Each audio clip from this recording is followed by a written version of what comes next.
Welcome, everyone. It's great to see so many of you for this animation workshop. I'm very excited as well to say that, we've had a full year now of webinars for conservation optimism. So it's been great to see all the different topics we've had this year. And this is actually our last webinar of the year. So, and ending up with great topic. And I'm really excited to hear all about animation and storytelling today. If this is the first time you're joining us and you've not heard of conservation optimism before, the key things to know is that we are a charity and our aim is to empower everyone to act for nature. And we organize these webinar series, we have workshops as well, but we have a network called Conservation Now, which stands for Conservation Network of Optimists Worldwide. And so organization can join this network by filling a form online. And so we're going to put that in the chat right now so that then you can sign up for it if you want to sign your organization.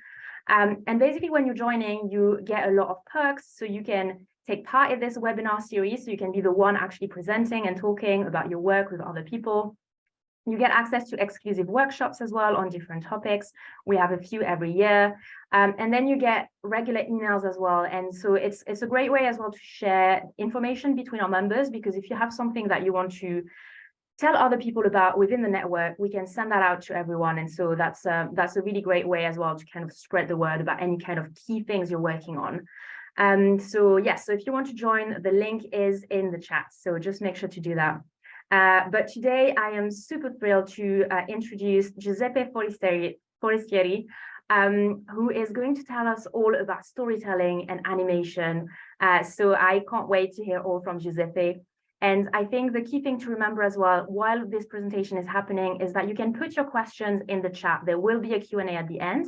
And so you can either put your question as the talk happens, and I'll pick them up as we go, or you can raise your hand at the end, and then you can ask your question. So feel free to do it whatever way it works best for you.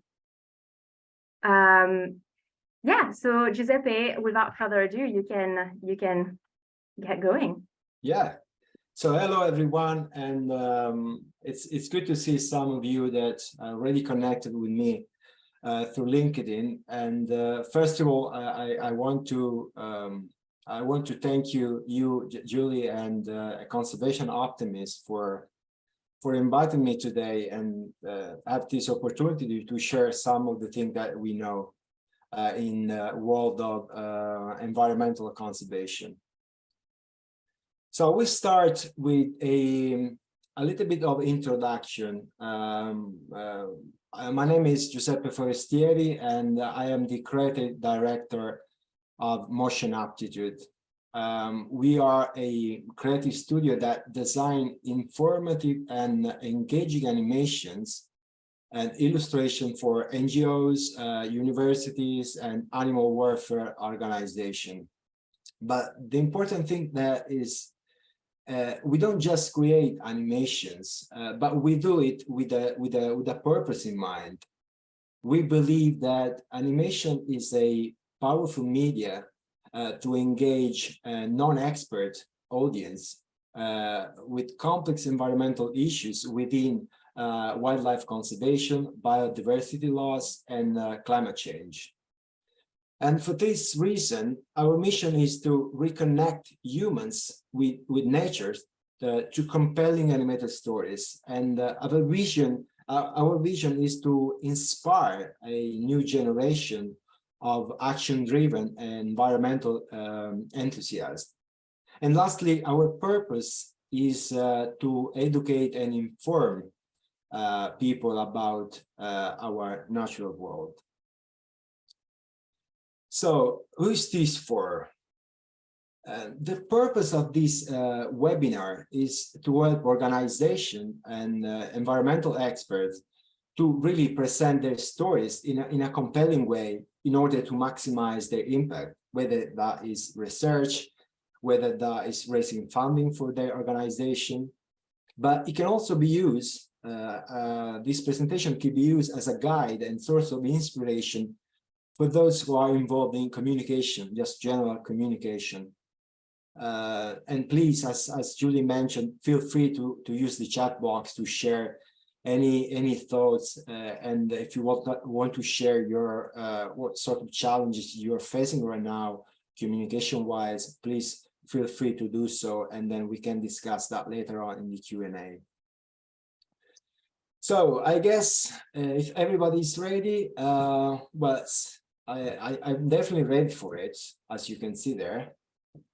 So what we do next, I'd like to share with you some thoughts, and perhaps some of you might be familiar with those. Perhaps you are seeking funding for your research or a project, but you know how to present your ideas to potential donors.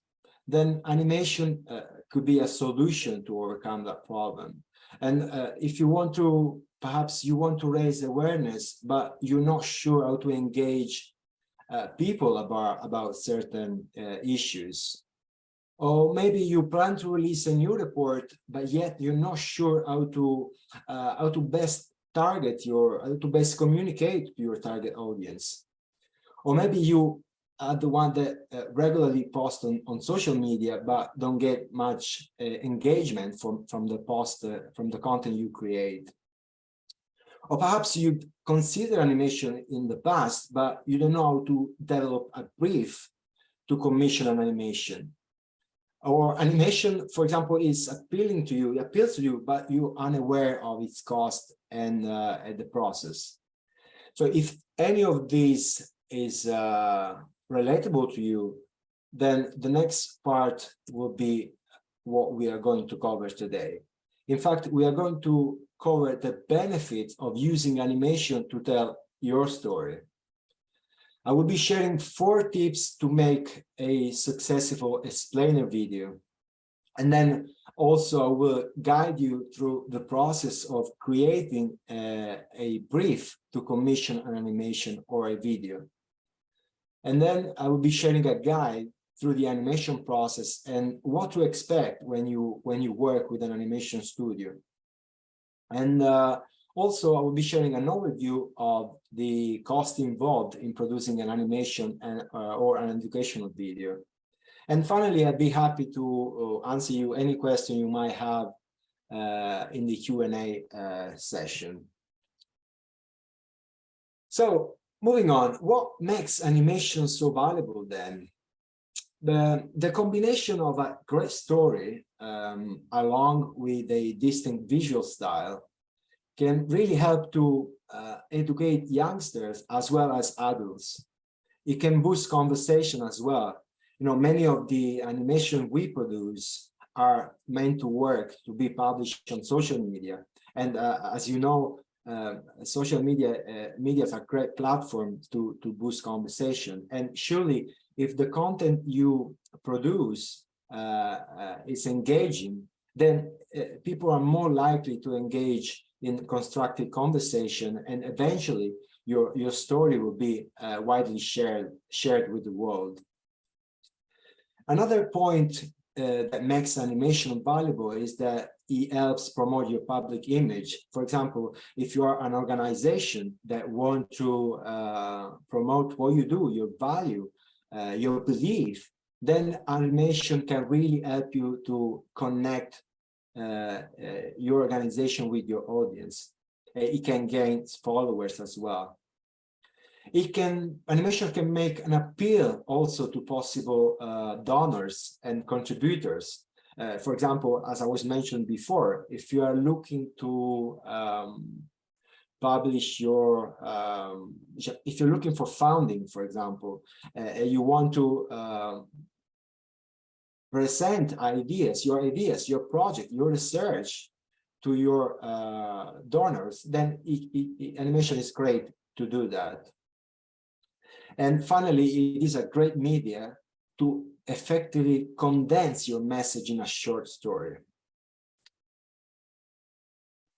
And now I want to share with you an example of what animation can do in the natural conservation world. And we created the following animation to help the British Ecological Society to publish the new report about nature conservation, about nature-based solution here in the UK. And they contacted us because because they wanted to do something engaging and different, to promote their new research. In a way, they wanted to move away from the traditional way of publishing a report. And this is what we have done for them.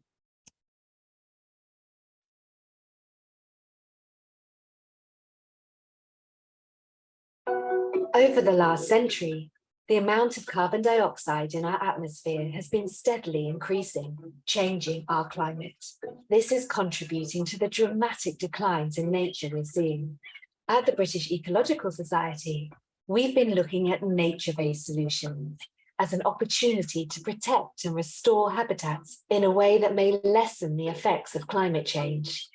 For instance, planting trees creates new habitats while also absorbing carbon from the atmosphere.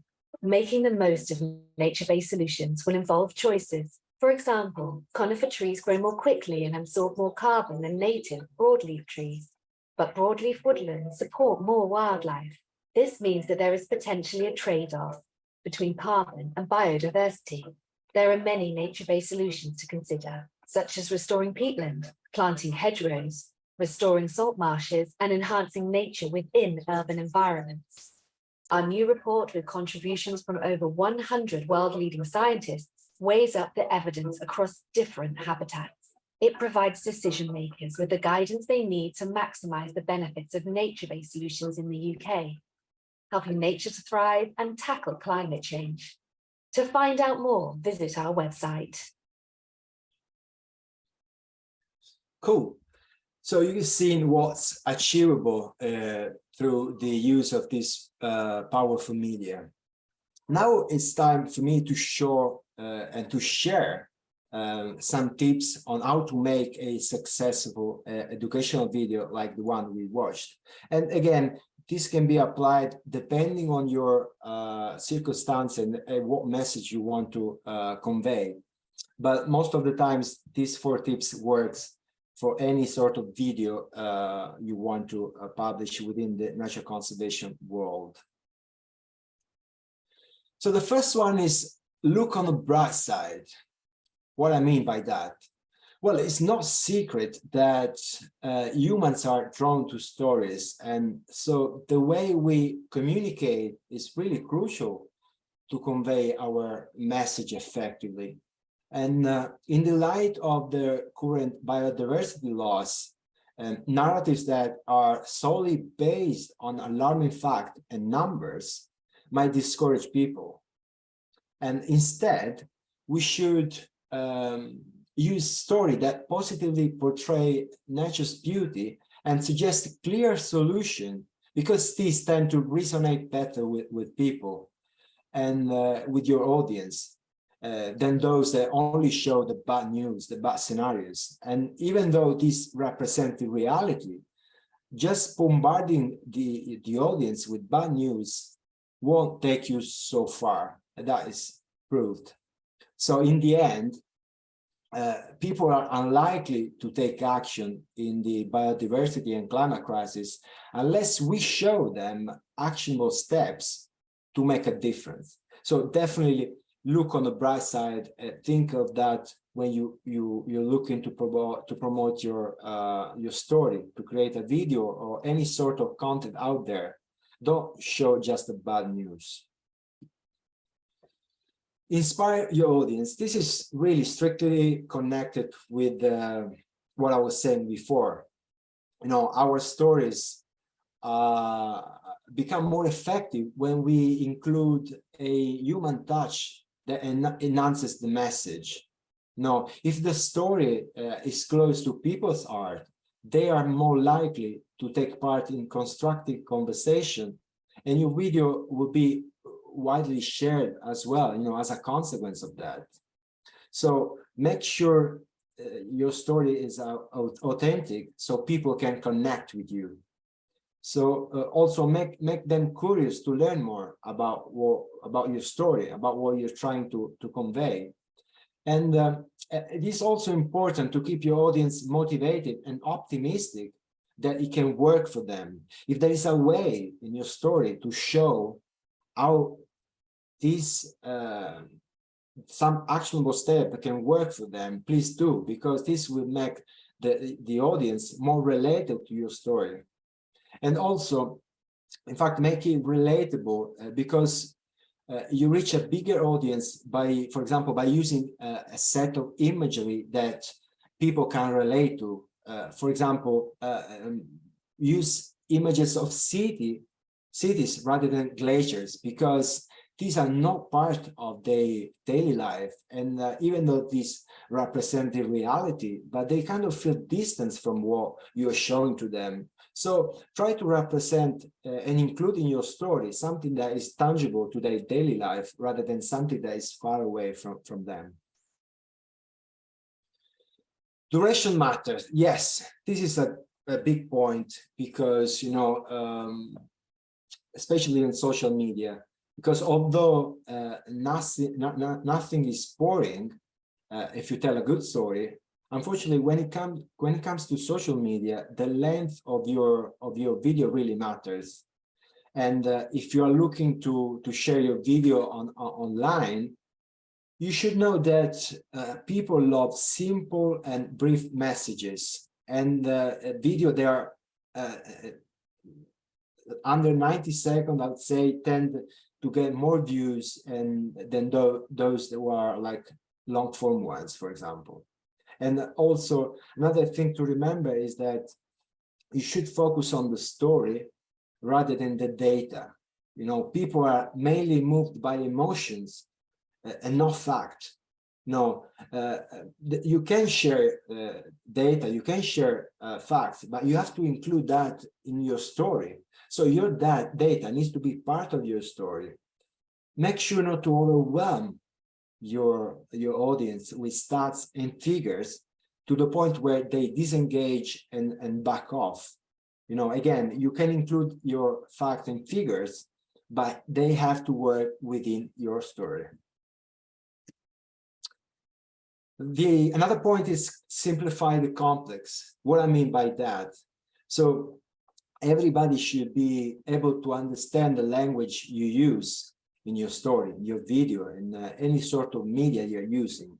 So remember that your audience might have a different view of the subject matter that you do. So mind your vocabulary and use terms familiar to all. Let's say you are a researcher, a scientist, even though you have a background in science, when it comes to communication, you need to use a language that everybody can understand. So depending on the message you want to convey, also each media has its advantage and some might be better suited than others. We're not trying to say here that animation is the solution for everything. In fact, some of our partners come to us with the idea of creating an animation, and we suggest them that perhaps that is not the case. So we always advise on what's the best solution for your content. But in the case of animation, for instance, one of the great advantage of it is that it can turn complex and sensitive topics into really simple visuals and meaningful narratives, which are eventually able to engage and inform. So this will be information that would be difficult to condense using other media. Because yes, one more time, I'd like to stress that animation is great to really summarize your message in a short form video. So now I'd like to share with you another example. I've just mentioned about how animation can be great to explain sensitive topics, you know, and I'm going to show you an example here. We were commissioned to create an animation about climate anxiety or eco-anxiety. Maybe some of you are familiar to this or have heard it before. Well, if you haven't, the purpose of the animation I'm going to show you now is to educate, is to explain, educate what climate anxiety is and why it can occur, and how you can challenge those feelings positively and productively. So this organization share this video internally with the 12-day internal stuff to overcome this issue. So this is not an animation that has been done for social media. In fact, the length of it is slightly longer than what we would advise. And here is the animation. Do you ever feel like the growing environmental concerns are taking their toll on your mental health? Well, you might be experiencing climate anxiety, a term used to refer to feelings of fear, helplessness, and grief associated with the future of our planet. While it may feel like it, climate anxiety is not a mental health disorder. In fact, it's a healthy human response to the rising climate challenges we as a planet are facing. From freshwater scarcity to intensifying weather conditions, we are surrounded by shocking climate headlines. This information can be unsettling and trigger our fight or flight response, just like if we were to see a tiger coming towards us in the forest. However, unlike a tiger, we cannot run from the climate crisis as it's happening all around us. So the best thing to do is to fight it and to take climate action. The good news is that you don't have to fight this alone. A recent survey showed that the psychological burdens of the climate crisis were profoundly affecting huge numbers around the world, demonstrating that attitudes are shifting. Collectively, we have the power to drive this movement forward. As a starting point for taking action, we can look at the impact of our own habits.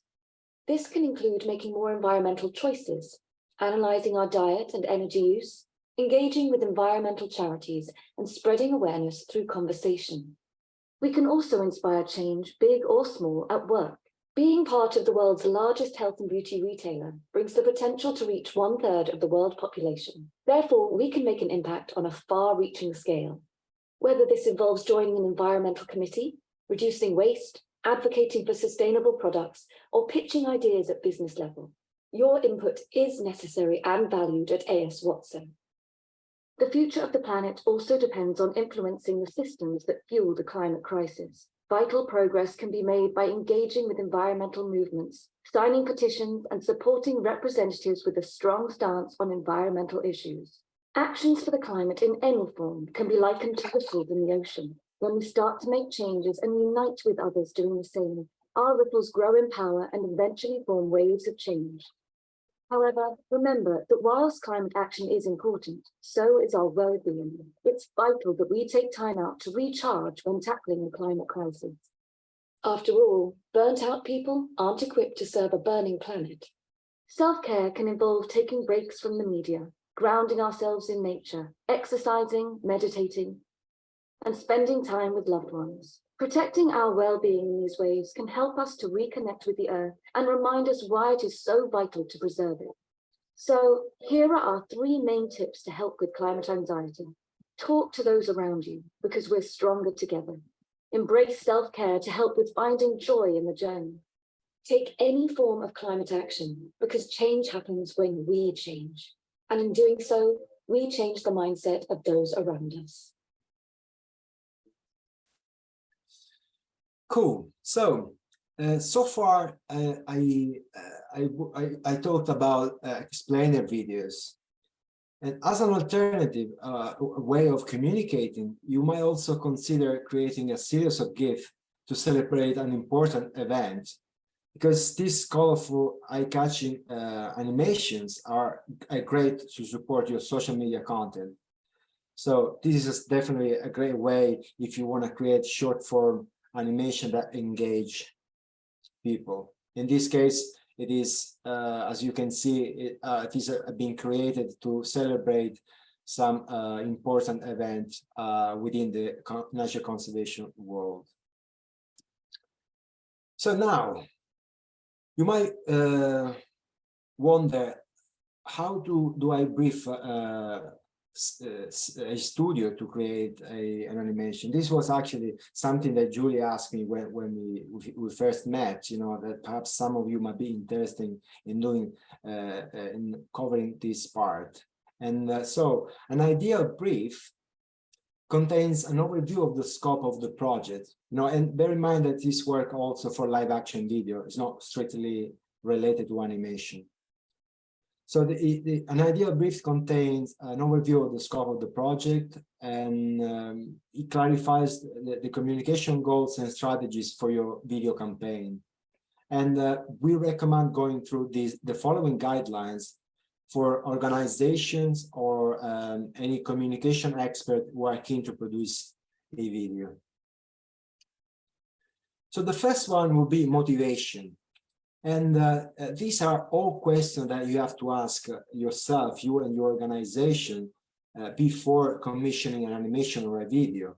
Because once you have the answer, this will be easier for the studio you work with to understand what your needs are and what message you want to convey. So the first question is, what drives you to share your story?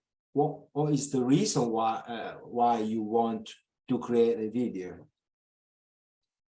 The next one would be the target. That's pretty common. Who is your target audience? Who you're trying to reach? Is it like young people?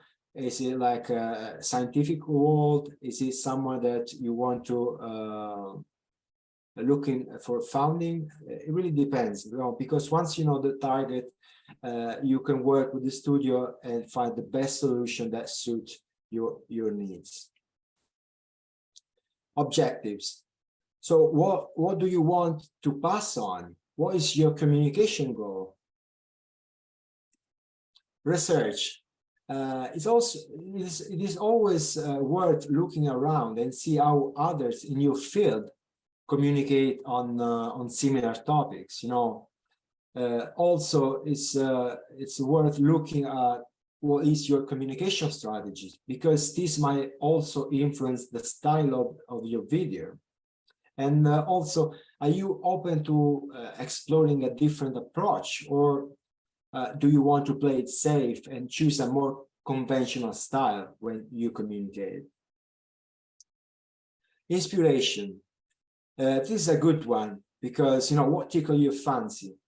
When you first approach a creative studio and you both agree that a video is the right medium to convey your message, you want to consider sharing any sort of reference you might have, such as a video you enjoyed in the past, because you know why you like that video. And this is not just to emulate or making something similar, but it is definitely a good starting point. It's a good way to get started, as this will help either you and the studio to better understand your requirements and initial ideas. Now we have the outcome. So what would success look like for you? It would be good to understand what do you expect your audience to do as a result by sharing your video. Are you looking for funds, or maybe raise awareness within nature conservation, or perhaps you want to inform the public about your latest research? Deadline. This is an easy one. When do you need this video by? Are you planning to launch your video by a certain date? It's always good to let the studio know about that, because then they can plan the production pipeline accordingly to your deadline. And then budget. What budget do you have available? It's always asked within your organization what budget you have available, because it's worth finding out the budget you have available for your video, because before preparing the brief, you want to know that, as this will help your studio to understand what solution they might come up with for you. And to give you a ballpark figure of cost for an explainer video, the price ranges from £5,000, and it can go up until 15,000. And as you can see there, the prices can vary quite a bit, and this depends on many factors, such as the length of your video, the complexity, and whether it includes characters in the animation, or whether it is a motion graphic piece. So it really depends. So there is no answer that really covers everything. So the animation process. Now I'm going to show you what it means to work with a creative studio, with an animation studio in particular. And I will show you what to expect from the studio. Because when commissioning an animation for the first time, the process isn't always intuitive, and the nature of signing off at each stage can be a little bit daunting, especially at the early stages. So for this reason, I will guide you through the process now. So the first one, as we said, is the brief, because this is the first step. We review your objectives and goals to fully really comprehend the story you are trying to, you wish to convey to your audience. And from this process, we will develop a script, a series of illustration and the style based on the most relevant information you have within your brief. The next stage will be the scripting phase. And regardless of whether you want to write your own scripts or need help putting your story together, at this stage, you will always be able to steering and amending the version of your script until it is finally signed off. And this really represents the first milestone of the project, because once you're happy with that, then we can move on to the next stage, which would be the storyboarding. So based on your informations, on your brand guidelines, we create a number of style frames, and these can be really rough sketches or really simple sketches. And in our case, we often include some final scenes that will show you the overall mood and style of the animation. And additionally to that, we described how we plan to animate the scenes along with the voiceover underneath each scene. The voiceover, this is it's time here to give your story a voice. You know, the thing to consider here are accents, tone of voice, and whether you prefer a female or a male voiceover artist to tell your message. And so in this case, it really depends on the message. Perhaps you want to come across more friendly or more serious, more educational. So again, depending on the story, you want to consider different options in terms of voice. The animation. When everything is signed off, you're happy with the storyboard. The animation is I would say the process that takes longer to produce. It's animation, as you might be aware of, it's a time-consuming process. So this is the part where your story starts to come to life and the animation really begin to take shape. So it's time to get excited, really. And audio mix. Finally, this is basically the part where it's a combination of mixing the voiceover with the sound effects and music, and they're all mixed together to really bring the animation to another level. And then the final sign off, you know, the animation is exported to your specification and delivered to you. So now definitely time to celebrate with a cup of tea or maybe a beer. That would be my case for sure. So takeaways. To recap, you want, you know, authenticity engages, you know, so make sure your story is authentic. And then connect with your audience by making your story relatable. And then remember, don't over communicate. You know, you only need to communicate what's necessary, because too many information really discourage people to follow your content. Then simplify your language.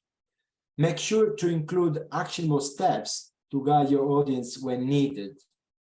And then lastly, be positive and optimistic, because you shouldn't only show the bad news. And to summarize, there isn't really a set recipe for storytelling, and you can use humor to convey a sensitive message, or perhaps share images that people can relate to. But really, in order to create impact, your video should be authentic. And again, the format that is best for you is mainly related to what you need to communicate and who you are trying to reach. Because in the end, the true purpose of a story is to connect people. And I would say that now more than ever, we need meaningful stories that motivate people to take action. So what's next? If you found this presentation interesting, you are free to download a PDF following this link on screen. I'm happy to connect with any of you on LinkedIn, or if you have any question after this webinar, please feel free to reach out via email as well. So thank you all for your time, and I guess it's now time for the Q&A. Amazing. Well, thank you so much. This was like an incredible presentation, and I'm sure we've all learned a lot. I mean, obviously, love the focus on being optimistic, as is expected.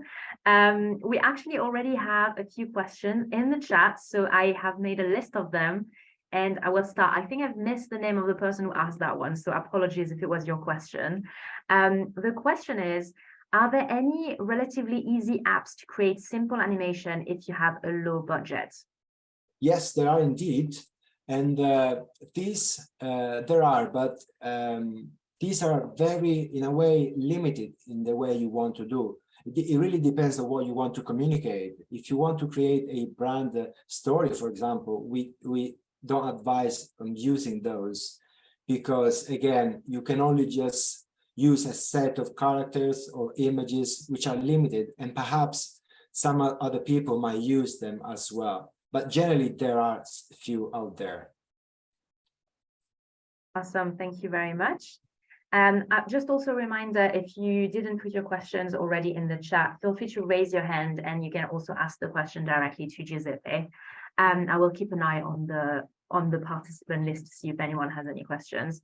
I think we had a question from Liz, who said, is one person in charge of drawing the animation / creating the style? How does the team take different aspects to draw? Okay, so basically there are experts that specialize in different part of the project in the animation project. So for example, we work with copywriters for the scripting part, and then we have illustrations that are made by experts. But again, it really depends, because there are different sort of backgrounds within the animation sector. And in our case, sometimes I create myself the concept creation, and I might handle that to a motion graphic designer who helped me with the creation of this animation. There are cases where I deal with the whole project myself, from content creation and concept creation until the final delivery. So it really depends on the sort of content that is needed. Amazing. I can see there's more questions coming in as well. I'll keep going with the ones I've already written down. I think we had one from Patricia, who said, is there a limited time to creating an animation for your audience? So I would say, for example, the example I've shown you, especially the first one, nowadays the average content that at least we produce is about 90 seconds, for the reason I just said, because of the attention span. For animation like that one, the British Ecological Society, we are looking for a production time of from 4 weeks until 8 weeks. In that case, it was about 6 weeks to produce that, from scripting, concept creation, illustration, storyboarding, and then finally music and voiceover. So the average is like about 6 weeks for an animation that contains characters. It's different when creating motion graphic, because in this case, I wouldn't say it's simple, but it requires less time than the process that needed to be done for characters. So with characters is definitely more time consuming than motion graphic. Yeah, I feel like that's really good to kind of have this information as well, because like I'm assuming if a lot of people are thinking of going through that route, you know, having the timeline is super helpful. So yeah, thank you so much for answering that question. I think we then had a question from Jack, who was asking about the price. So Jack was asking, how much might a rather simple podcast intro, 20 to 30 seconds, cost? Again, it really depends on what you need, but I would say that 20-30 seconds, we're looking about to 1 to 2 grand, depending on the complexity, right? If it is motion graphic, with like 1.5 to 2 grand could be a price range for that. But again, animation is really complex, and every circumstance it's has its own way of coming up with the budget. You know, there are so many things that involve in animation production, so things to consider a lot. Yeah, so I can imagine like it's kind of like a case by case scenario, really. Yes. Yeah, that makes sense. I think we also had a question from Mariana, who asked, is there any group of animators where I can subscribe if I am an expert creating animations for conservation? There is a group called Climate Designers. So it's an app where all the creative people, it's not specifically about animation, but it's about the creative world. So it's a place, it's an app where everybody in the creative sector, which have a love for conservation, for nature, they're all there together and share ideas. So it's called, Climate Designers. That's really cool. And we can make sure maybe to include that as well in our recap email when we send the link with your presentation. Yeah. If people have more questions, feel free to put them in the chat. I do have a question. I was wondering, when it comes to people, you know, briefing you for like what they need, what is kind of like the common pet peeve? Like, what is the way that people are just not doing their pitch in quite the right way, or like what is sometimes difficult for you to work out if they've not done the brief in the way that you've told us? Yeah, so the number one, I'm pretty sure about this answer, because the number one is that not everybody is aware, and that is right. You know, not everybody have the animation background, the creative background, that some of our partners, when they first work with us, they come to us with a big list of things they want to include. So it's on us to use the art of summarizing to really nail down what's the essential, you know, for your story. You know, most of the time they say, well, 97 is not enough to explain what we want to say. And then I say, yes, but what you want to say, at the same time, you want people to watch that and to follow that, you know. So it's a matter of finding the right balance between what's necessary and what's really what you had in mind in the first place. Yeah, I can imagine that being an issue. I know that as a communicator as well, it's something that we often see for other formats too. I think there's been multiple questions put in the chat, so let me go back. I think Mayuri was asking if you had any advice for challenges in finding funding and storytelling grants, because I know for a lot of us, you know, cost might be what is difficult in terms of how to incorporate more animation in our day-to-day jobs.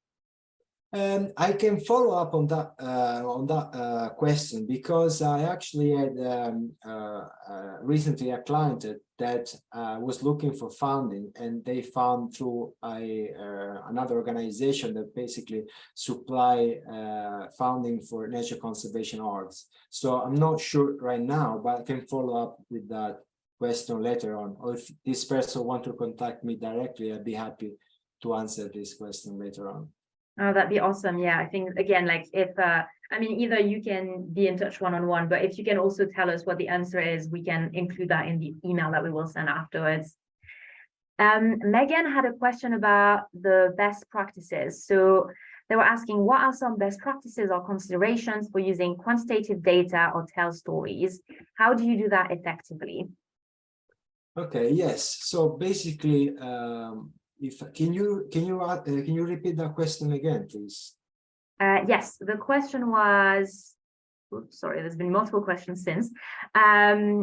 What are some best practices or considerations for using quantitative data to tell stories, and how can you use this type of data effectively?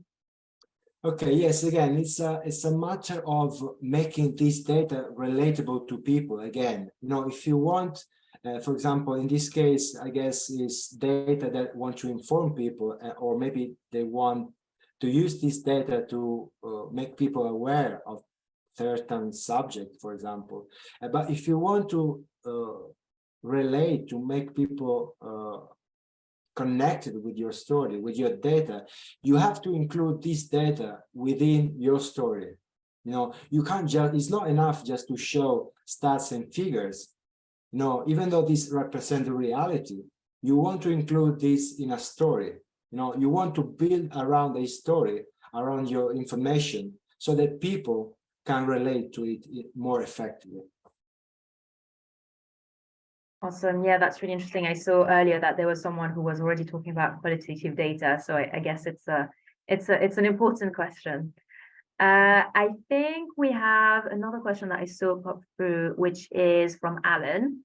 Alan asked, do you work with clients who are able to supply their own artwork and script? And if so, how much would that reduce the cost? I do work sometimes with clients that they want to, they have some content, for example, iconography or logos. But most of the time, I would say that we create everything from scratch. What would save some cost would be whether you have the script, for example, already in place. I have a few clients that they already have a clear idea of what the story would be, and then it would be on us to review that script and adapt it to work on the animation.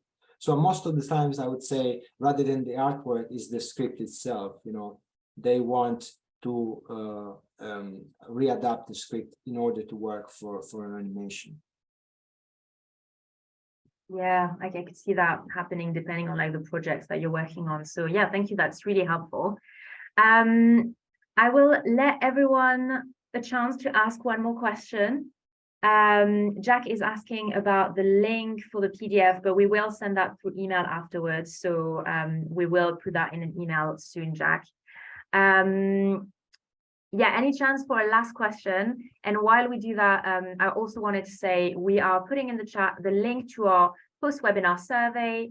It's really helpful for us if you can fill it and let us know, what are your thoughts on this webinar? What did you enjoy? What would you like to see for next year? Because we're currently working on our next program for 2023. So it's a great way for you to get an input on what the topics will be for next year. So please fill it in if you can. I don't think I see any more questions so far, but I'll give everyone one more minute. I think a lot of people are saying thank you, Giuseppe. So again, like massive thank you to you. It's been a great presentation, a great webinar. And just a reminder as well, this is our last webinar for this year. We will have a workshop in December, but it will be open to Conservation Now members only. So if you've enjoyed these webinars, please let us know, and keep an eye out on our website for future information for the 2023 program. We will likely restart in either, usually we take a break in January, so we'll either restart in mid-January or beginning of February. I think there's no other questions, Giuseppe, so I will stop the recording, but thank you so much to everyone who joined us today.